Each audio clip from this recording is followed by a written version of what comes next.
So dito nga po mga kalingap, mga ka-Jomcar, Kuya Jomar nagsalita na tungkol sa doble cara. So yan po yung pag-uusapan po natin mamaya mga kalingap, mga ka-Jomcar. Pero bago po natin ipagpatuloy ang video ito sa mga bago pa lang po sa ating munting channel, huwag po natin kalimutang suportahan ang ama ng kalingap, Kuya Val Santos Matubang at Kalingap Rob. At paunawa panoorin po muna ang full video bago mag-comment para malaman ang nilalaman nito. So dito nga po mga kalingap, mga ka-Jomcar, pag-uusapan lang po natin itong doble cara nga po at yung mga comparison dito sa Kalingap Angels nga po At yan nga po mga kalingap, madalas din po kasi tayong nakakabasa din po about nga po dito sa comparison nga po kay Carla at kay Krista nga po.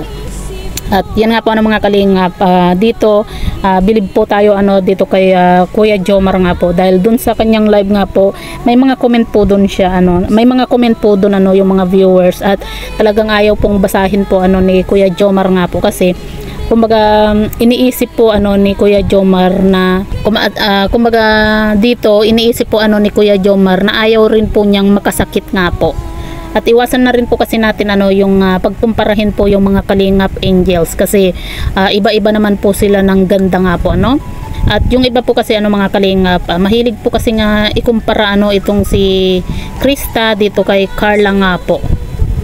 Kaya syempre yung fans din po ng Jomcar, syempre ipagtatanggol din po itong si Carla, dahil nga po sa yung iba mahilig po kasi nga magkumpara Hindi naman po kailangan na pagkumparahin. Kung idol mo at nagagandahan ka dito kay Krista or sa tambalang Mick Chris, idolohin mo. Hindi yung kailangan pa po na mag-comment po tayo ng ikakasakit po ng iba.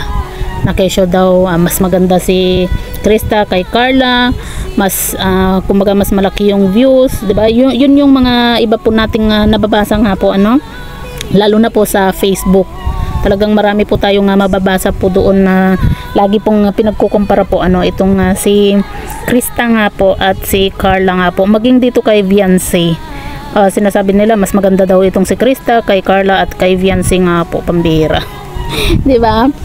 Kumbaga sa atin kaya bago-bago po ng kanilang ng kanilang idolo, ganun na po umasta po yung mga fans po ng Krista.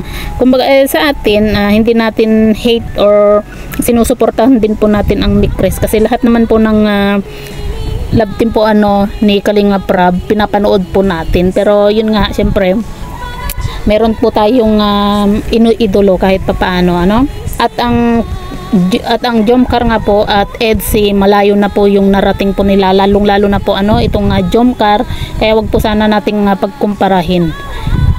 Kasi marami na rin pong napatunayan nga po ang Jomcar.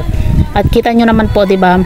At yun nga po mga kalingap, sa live nga po ni Kuya Jomar, may mga nagko-comment po pero hindi po niya binabasa kasi ayaw rin po niyang makasakit po ng iba.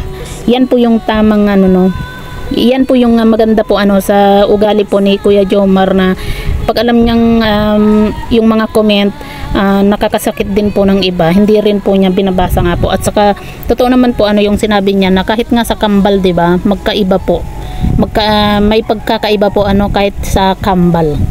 Magkaiba ng ugali, kahit papaano magkaiba yung kumbaga kambal man po sila, pareho sila ng mukha, pero meron pong pagkakaiba nga po pati sa pananamit, sa kumbaga sa attitude, sa ugali, kumbaga lahat po may pagkakaiba. Kaya sana wag iwasan na po natin yung pagkumparahin po yung mga Kalingap Angels, kasi kung mapapansin po natin pag nagkikita-kita po yung mga Kalingap Angels, kita naman po natin 'di ba na magkakaibigan po sila, close po sila, 'di ba? Yung mga ibang fans lang po kasi yung mahilig magkumpara na hindi naman po dapat. Kasi kung idolo po natin yung kunyari idolo po natin ng Mick Chris, edi idolihin po natin yung Mick Chris. Wag na po tayong magsalita pa or mag-comment po na ng hindi maganda about sa ibang love team, 'di ba? Para maiwasan po yung gulo rin po minsan, kasi syempre hindi naman po maiiwasan na kapag may nabasa din po yung ibang fans po ng Jomcar, syempre ipagtatanggol nila yung iniidolo nila, 'di ba, hanggang sa magkasagutan na sa comment, 'di ba? At yan nga po mga kalingap, mga ka-Jomcar, bilib lang ako dito kay Jomar nga po, kasi hindi na po niya binabasa rin po yung mga comment na alam niyang makakasakit din po sa iba, kasi alam naman po natin ano yung mga viewers na kahit nasabihin po natin na minsan binabasa lang po ni Jomar yung comment, tapos meron pong mga magbibigay po ano ng ibang kahulugan na, 'di ba? Na mga viewers nga po, binibigyan na po nila ng ibang kahulugan. At hanggang sa si Jomar ganito ganyan kahit na sabihin po natin na si Jomar ay binasa lang naman po yung comment po ano ng viewers, kaya hindi na lang din po ano nagbasa nga po itong si Jomar na alam naman po niya na merong masasaktan po ano na iba.